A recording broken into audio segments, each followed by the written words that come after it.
মধ্যমগ্রামের 7 বছরের নাবালিকাকে যৌন হেনস্থা করা নিয়ে উত্তাল হয়ে ওঠে। মধ্যমগ্রামের রোহান্টা পঞ্চায়েতের রাজবাড়ি এলাকায় এই ঘটনা সামনে আসতেই স্থানীয় মানুষজন উত্তেজিত হয়ে ওই অভিযুক্ত বাড়ির আত্মীয়দের দোকানপাট ভাঙচুর করতে থাকে।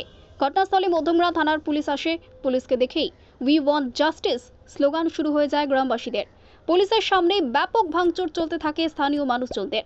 এমনকি ওই এলাকার পঞ্চায়েত সদস্যের বাড়িতেও ভাঙচুর চলে। পঞ্চায়েত সদস্য এই অভিযুক্তকে আড়াল করার চেষ্টা করেছে বলে গ্রামবাসীদের অভিযোগ। সে কারণে তারা তার বাড়ি ভাঙচুর করে।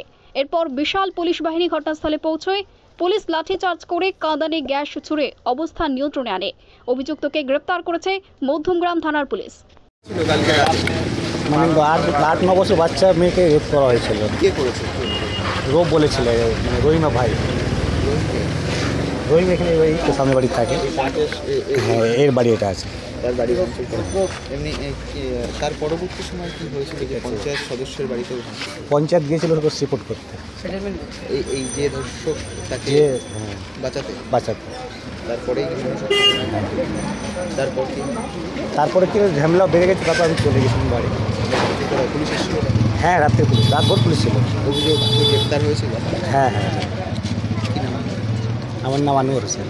এই রৌবালি, এই রাজবাটি, এই যে দোকানদার, তার দোকানের মধ্যে ক্লাস 2 এর একটি বাচ্চা মেয়ে তাকে অত্যাচার করলো, দর্শন করলো।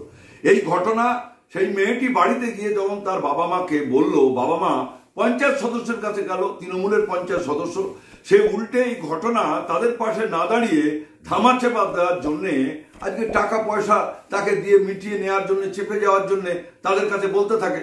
এবং এই মেয়েটির বাবা মা তখন এলাকার মানুষকে বললে এলাকার মানুষ ক্ষিপ্ত হয়ে যায়, তারা থানায় গিয়ে বিক্ষোভ দেখাচ্ছে। স্বাভাবিকভাবেই এই রৌপালি, উনি হচ্ছেন এলাকার নেতা, দাপুটে নেতা, এরাই ভোট লুট করে।